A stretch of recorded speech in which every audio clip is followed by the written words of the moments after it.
সংবাদ মাধ্যমৰ আগত কথা কোৱাত বাধা দিছে নেকি?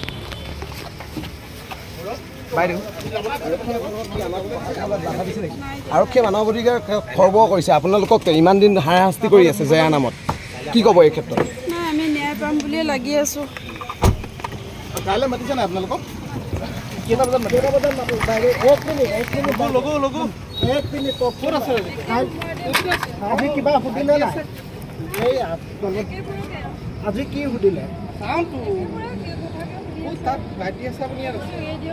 আকৌ কাইলৈ মাতিছে। আপোনাৰ স্বাস্থ্যৰ দিশটো তেওঁলোকে লক্ষ্য কৰিছে নাই? কৰিছে। জয়ন্ত গোস্বামীৰ কথা আপোনালোকে আৰক্ষীক অৱগত কৰিছেনে?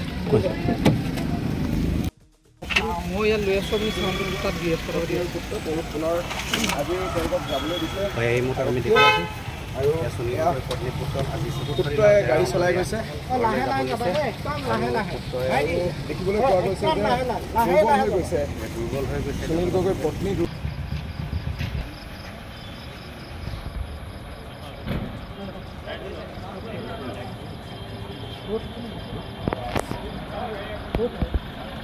হয়, এই মুহূৰ্তত আমি দেখুৱাই আছোঁ ঢকুৱাখানা থানাৰ সন্মুখৰ পৰা সুনীল গগৈৰ পুত্ৰ আৰু এয়া ইতিমধ্যে